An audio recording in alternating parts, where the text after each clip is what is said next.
ಸ್ನೇಹಿತರೆ, ಮೀಡಿಯಾ ಮಾಸ್ಟರ್ಸ್ಗೆ ಸ್ವಾಗತ ಸುಸ್ವಾಗತ.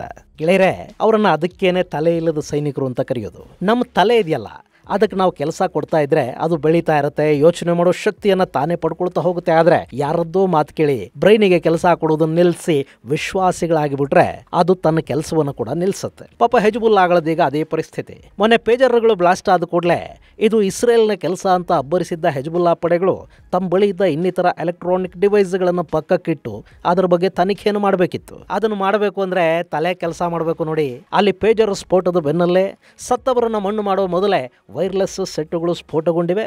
ಅದರಲ್ಲಿ ಮತ್ತೆ 20 ಮಂದಿ ಸಾವಿಗೀಡಾಗಿದ್ದು 4,000ಕ್ಕೂ ಅಧಿಕ ಮಂದಿ ಗಾಯಗೊಂಡಿದ್ದಾರೆ ಅಂತ ಹೇಳಲಾಗ್ತಾ ಇದೆ. ಈ ಸ್ಫೋಟ ಬರೀ ದಕ್ಷಿಣ ಲೆಬನಾನ್ನಲ್ಲಿ ಮಾತ್ರ ಅಲ್ಲ, ಲೆಬನಾನ್ನ ರಾಜಧಾನಿ ಬೈರೂತಲ್ಲಿ ಕೂಡ ನಡೆದಿದೆ. ಹಾಗಾದ್ರೆ ಇಲ್ಲಿ ಇಸ್ರೇಲ್ ಲೆಬನಾನ್ ವಿರುದ್ಧ ಆಲ್ ಔಟ್ ವಾರ್ ಮಾಡೋದಕ್ಕೆ ಹೋಗ್ತಾ ಇದೆಯಾ?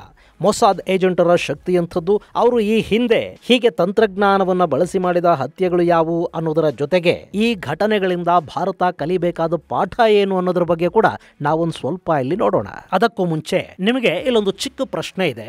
ಇಸ್ರೇಲಿನ ಬೇಹುಗಾರಿಕಾ ಸಂಸ್ಥೆ ಮೊಸಾದ್ ಇದೆಯಲ್ಲ, ಇದು ಶುರುವಾಗಿದ್ದು ಯಾವಾಗ? A September 20, 1948, B October 30, 1949, C December 13, 1949, D August 20, 1947.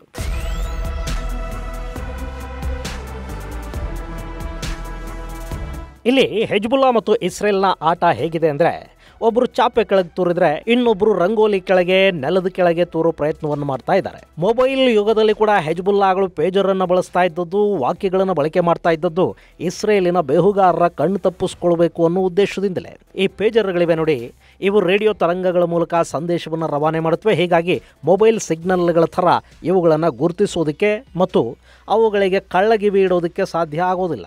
ಇನ್ನು ಪೇಜರ್ ಅನ್ನೋದು ಹೇಗೆ ಅಂದರೆ, ಎಲ್ಲಿ ಮೊಬೈಲ್ ಸಿಗ್ನಲ್ ಸಿಗೋದಿಲ್ವೋ ಅಲ್ಲಿ ಕೂಡ ಪೇಜರ್ ಕೆಲಸ ಮಾಡುತ್ತೆ. ಸೊ ಇಲ್ಲಿ ಟವರ್ಗಳ ಮೇಲೆ ಡಿಪೆಂಡ್ ಆಗಬೇಕಾದ ಅಗತ್ಯ ಇರೋದಿಲ್ಲ. ಇನ್ನು ಈ ಪೇಜರ್ಗಳ ಬ್ಯಾಟ್ರಿಗಳು ತಿಂಗಳಾನುಗಟ್ಟಲೆ ಕೆಲಸ ಮಾಡುತ್ತವೆ. ಹೀಗಾಗಿ ಪದೇ ಪದೇ ಚಾರ್ಜರ್ ಮಾಡೋದಕ್ಕೆ ಕರೆಂಟ್ ಬೇಕಾಗೋದಿಲ್ಲ. ಯುದ್ಧ ರಂಗದಲ್ಲಿ ಹೆಜ್ಬುಲ್ಲಾಗಳು ಚಾರ್ಜರು ಕರೆಂಟು ಹುಡುಕೊಂಡು ಹೋಗೋದಕ್ಕೆ ಸಾಧ್ಯನೂ ಆಗೋದಿಲ್ಲ. ಹೀಗಾಗಿ ಅಲ್ಲಿ ಪೇಜರ್ ಉಪಯೋಗಕ್ಕೆ ಬರುತ್ತೆ. ಇನ್ನಿಲ್ಲಿ ಮುಖ್ಯವಾಗಿ ಸಂದೇಶ ಅನ್ನೋದು ಒನ್ ವೇ, ಅಂದರೆ ಸೈನಿಕನಿಗೆ ಹೆಜ್ಬುಲ್ಲಾ ಕಮಾಂಡರ್ಗಳು ಕಳುಹಿಸುವ ಸಂದೇಶ ಸಿಕ್ಕರೆ ಸಾಕು, ಅಲ್ಲವನು ವಾಪಸ್ ಅವರಿಗೆ ಹೇಳಬೇಕಾಗಿರೋದೇನೂ ಇರೋದಿಲ್ಲ. ಸೊ ಒನ್ ವೇ ಕಮ್ಯುನಿಕೇಷನ್ಗೆ ಪೇಜರ್ ಸಾಕು. ಹೀಗಾಗಿ ಜಸ್ಟ್ ಮೆಸೇಜ್ ಕೊಡೋದಕ್ಕೆ, ಇಂಟರ್ಸೆಪ್ಟ್ ಆಗದ ಹಾಗೆ ನೋಡ್ಕೊಳ್ಳೋದಕ್ಕೆ, ರಿಮೋಟ್ ಏರಿಯಾಗಳಲ್ಲಿರೋರನ್ನು ಕೂಡ ಸಂಪರ್ಕಿಸೋದಕ್ಕೆ ಪೇಜರ್ಗಳು ಅತ್ಯುತ್ತಮ ಸಾಧನಗಳು ಅನ್ನಿಸ್ಕೊಳ್ತವೆ. ಸೊ ಹೆಜ್ಬುಲ್ಲಾ ಇಸ್ರೇಲ್ನ ಬೇಹುಗಾರರ ಕಣ್ತಪ್ಪಿಸಿ ಸಂದೇಶ ರವಾನೆಗೆ ಅಂತಲೇ ಪೇಜರ್ರುಗಳ ಬಳಕೆಯನ್ನು ಶುರು ಮಾಡ್ತು. ಆದರೆ ಆ ಪೇಜರ್ರುಗಳನ್ನು ಸ್ಫೋಟಿಸೋ ಮೂಲಕ ಇಸ್ರೇಲ್ ನೀವು ಏನೇ ಮಾಡಿದರೂ ನಾವು ಬಿಡೋದಿಲ್ಲ ಅನ್ನೋ ಸಂದೇಶವನ್ನು ಲೆಬನಾನಿ ಹೆಜ್ಬುಲ್ಲಾಗಳಿಗೆ ಕೊಡ್ತಾ ಇದೆ. ಇನ್ನು ಪೇಜರ್ನ ಬೆನ್ನಲ್ಲೇ ವಾಕ್ಯಗಳ ಸ್ಫೋಟ ಅಲ್ಲಿ ಇನ್ನಷ್ಟು ಭಯಕ್ಕೆ ಕಾರಣ ಆಗ್ತಾ ಇದೆ. ನೀವು ಯಾವುದೇ ಸಂವಹನ ಸಾಧನವನ್ನು ಬಳಸಿದ್ರೂ ಕೂಡ ನಾವು ಅದನ್ನು ಸ್ಫೋಟಗೊಳಿಸ್ತೀವಿ, ಅಲ್ಲಿವರೆಗೂ ನಾವು ರೀಚ್ ಆಗ್ತೀವಿ ಅನ್ನೋ ಸಂದೇಶವನ್ನು ಕೊಡೋದಿದೆಯಲ್ಲ, ಇದು ಒಂಥರ use and die, loose and live ಅನ್ನೋ ಥರದ ಅಪ್ರೋಚು. ಇಲ್ಲಿ ಪೇಜರ್ರು, ಅದರ ಬೆನ್ನಲ್ಲೇ ವಾಕ್ಯಗಳು, ಲ್ಯಾಂಡ್ಲೈನ್ ಫೋನುಗಳು ಸ್ಫೋಟ ಆಗ್ತಾ ಇದ್ರೆ ಯಾವ ಎಲೆಕ್ಟ್ರಾನಿಕ್ ಡಿವೈಸನ್ನು ಬಳಸಬೇಕು, ಯಾವುದನ್ನು ಬಳಸಬಾರದು ಅನ್ನೋ ಭಯ ಅಲ್ಲಿ ಶುರುವಾಗಿ ಹೋಗುತ್ತೆ. ಶತ್ರುಗಳೆಲ್ಲ ಅಂಥದ್ದೊಂದು ಭಯ ಶುರು ಮಾಡಿದ್ರೂ ಸಾಕು, ಯುದ್ಧಗಳಲ್ಲಿ ಅರ್ಧ ಗೆದ್ದ ಹಾಗೆ ಇದೇ ತಂತ್ರವನ್ನು ಇಸ್ರೇಲ್ನಲ್ಲಿ ಮಾಡೋದಕ್ಕೆ ಹೋಗ್ತಾ ಇದೆ. ಇನ್ನು ಇಸ್ರೇಲ್ನ ಮೊಸಾದ್ ಇದೆಯಲ್ಲ, ಅದರ ಇತಿಹಾಸ ಗೊತ್ತಿರೋರಿಗೆ ಈ ಘಟನೆಗಳು ತುಂಬ ಆಶ್ಚರ್ಯವನ್ನೇನು ಉಂಟು ಮಾಡದೇ ಇರಬಹುದು.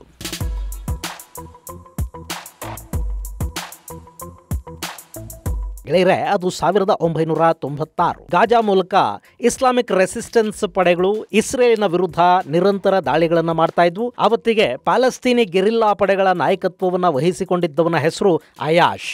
ಅವನು ಹಮಾಸ್ ಪಡೆಗಳ ಬಾಂಬ್ ಎಕ್ಸ್ಪರ್ಟ್ ಅಂತಲೇ ಹೆಸರುವಾಸಿಯಾಗಿದ್ದ. ಅವನ ಮೇಲೆ ಇಸ್ರೇಲ್ ಕಣ್ಣಿಟ್ಕೊಂಡು ಕೂತ್ಕೊಳ್ತು.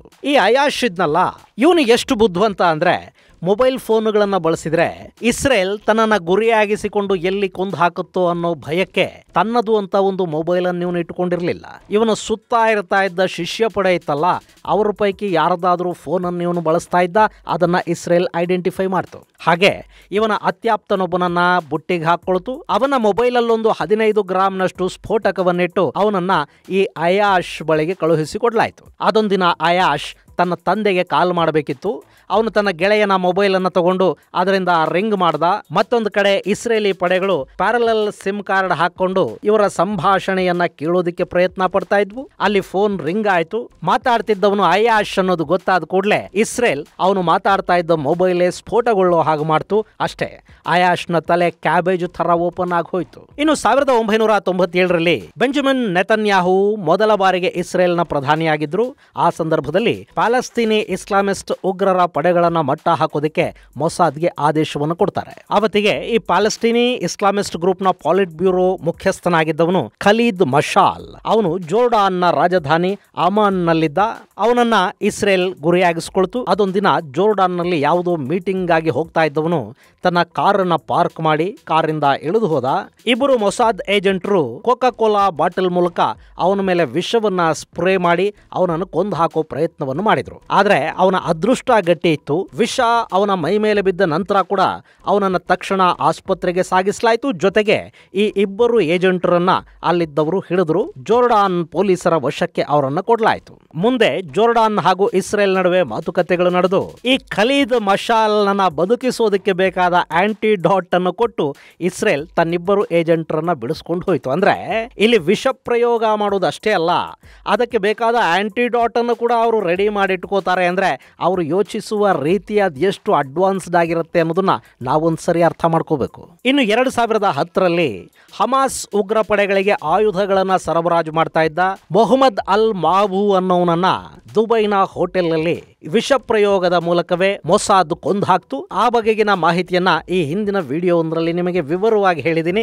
ಅದರ ಲಿಂಕ್ ಅನ್ನ ಡಿಸ್ಕ್ರಿಪ್ಷನ್ ಬಾಕ್ಸ್ ಅಲ್ಲಿ ಕೊಡ್ತಾ ಇದ್ದೀನಿ, ನೀವು ಅದನ್ನು ಕೂಡ ನೋಡಬಹುದು. ಇನ್ನು 2010ರಿಂದ 2020 ನಡುವೆ ಸುಮಾರು ಅರ್ಧ ಡಜನ್ಗೂ ಹೆಚ್ಚು ಇರಾನ್ ನ್ಯೂಕ್ಲಿಯರ್ ಸೈಂಟಿಸ್ಟ್ಗಳನ್ನ ಇಸ್ರೇಲ್ ಇದೇ ರೀತಿ ಹೊಡೆದು ಕೊಂದಿದೆ. ಹೀಗೆ ಈ ಮೊಸಾದ್ ದಾಳಿಗಳನ್ನ ಪಟ್ಟಿ ಮಾಡ್ತಾ ಹೋದ್ರೆ ಅದು ಇವತ್ತಿಗೆ ಮುಗಿಯುವಂಥದ್ದಲ್ಲ. ಇಂಥ ಮೊಸಾದ್ ಪೇಜರ್ ಹಾಗೂ ವಾಕಿಗಳಲ್ಲಿ ಸ್ಫೋಟಕಗಳನ್ನು ಅಳವಡಿಸಿರೋದು ತೀರಾ ಅಚ್ಚರಿಗೆ ಕಾರಣ ಏನಾಗೋದಿಲ್ಲ. ಆದ್ರೆ ಇದುವರೆಗೆ ಈ ದಾಳಿಗಳ ಹಿಂದೆ ನಾವೇ ಇದ್ದೀವಿ ಅಂತಾಗ್ಲಿ, ಇದಕ್ಕೂ ನಮಗೂ ಸಂಬಂಧ ಇಲ್ಲ ಅಂತಾಗ್ಲಿ ಇಸ್ರೇಲ್ ಎಲ್ಲೂ ಹೇಳಿಕೊಳ್ಳೋದಕ್ಕೆ ಹೋಗಿಲ್ಲ. ಹೇಳಿಕೊಂಡವರಿಗೆ ಆಗಬೇಕಾಗಿರೋದು ಕೂಡ ಏನೂ ಇಲ್ಲ. ಕೆಲಸ ಆದ್ರೆ ಅಷ್ಟು ಸಾಕು ಅಷ್ಟೇ. ಇನ್ನು ಈ ದಾಳಿಗಳ ಬಗ್ಗೆ ನಮಗೆ ಗೊತ್ತಿಲ್ಲ, ನಮಗೂ ಇದಕ್ಕೂ ಸಂಬಂಧ ಇಲ್ಲ ಅಂತ ಅಮೆರಿಕ ಹೇಳ್ಕೊಂಡಿದೆ. ಅವರು ಯಾವತ್ತು ತಾನೇ ಇಸ್ರೇಲಿನ ದಾಳಿಗಳ ಹಿಂದೆ ನಾವೂ ಇದ್ದೀವಿ, ಅದು ನಮಗೆ ಮೊದಲೇ ಗೊತ್ತಿತ್ತು ಅಂತ ಹೇಳ್ಕೊಂಡಿದ್ದಾರೆ ಹೇಳಿ. ಇನ್ನು ಈ ದಾಳಿಗಳ ಬಗ್ಗೆ ಒಂದು ಚಿಕ್ಕ ಪ್ರತಿಕ್ರಿಯೆಯನ್ನು ಕೊಟ್ಟಿರುವ ಇಸ್ರೇಲ್ನ ರಕ್ಷಣಾ ಸಚಿವ, ಇಲ್ಲಿ ಇಸ್ರೇಲ್ ತನ್ನ ಸುತ್ತ ಇರುವ ಇಸ್ಲಾಮಿಸ್ಟ್ ಭಯೋತ್ಪಾದಕರ ವಿರುದ್ಧ ಹೊಸ ಮಾದರಿಯ ಯುದ್ಧವನ್ನ ಆರಂಭ ಮಾಡಿದೆ ಅಂತ ಹೇಳಿದ್ದಾರೆ. ಆ ಮೂಲಕ ಈ ದಾಳಿಗಳ ಹಿಂದೆ ಇಸ್ರೇಲ್ ಇದೆ ಅನ್ನೋದಿಲ್ಲಿ ಖಚಿತವಾಗ್ತಾ ಇದೆ.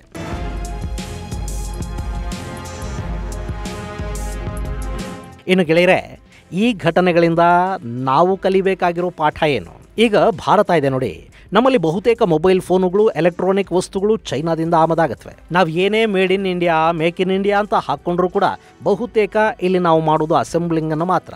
ಸ್ಪೇರ್ಸ್ ಬರೋದು ಚೈನಾದಿಂದ, ಅದರಲ್ಲೂ ಬ್ಯಾಟರಿಗಳು ಬಹುಪಾಲು ನಾವು ಚೈನಾದಿಂದ ಇಂಪೋರ್ಟ್ ಮಾಡ್ಕೋತೀವಿ. ಯಾವುದಾದ್ರೂ ಭಾರತ ವಿರೋಧಿ ಶಕ್ತಿ ಅಥವಾ ಭಯೋತ್ಪಾದಕ ಸಂಘಟನೆ ಅಥವಾ ಶತ್ರು ದೇಶದ ಬೇಹುಗಾರಿಕಾ ಏಜೆನ್ಸಿ ನಮಗೆ ಸ್ಪೇರ್ಸು ಹಾಗೂ ಬ್ಯಾಟರಿಗಳನ್ನ ಸರಬರಾಜು ಮಾಡುವ ಚೈನಾ ಕಂಪನಿಯ ಜೊತೆ ಸೇರಿಕೊಂಡು ಭಾರತದಲ್ಲಿ ಕೂಡ ಇಂಥದ್ದನ್ನೆಲ್ಲ ಮಾಡೋದಕ್ಕೆ ಸಾಧ್ಯ ಆಗೋದಿಲ್ವಾ? ಖಂಡಿತ ಆ ಸಾಧ್ಯತೆಗಳನ್ನ ತಳ್ಳಿ ಹಾಕೋದಿಕ್ ಆಗೋದಿಲ್ಲ. ನಮ್ಮಲ್ಲಿ ಕ್ವಾಲಿಟಿ ಚೆಕ್ ಪ್ರಮಾಣ ತುಂಬಾ ಕಡಿಮೆ ಇರುತ್ತೆ. ಕಡಿಮೆ ರೇಟಿನ ವಸ್ತುಗಳ ಬಗ್ಗೆ ನಮಗೆ ಪ್ರೀತಿ ಕೂಡ ಹೆಚ್ಚು.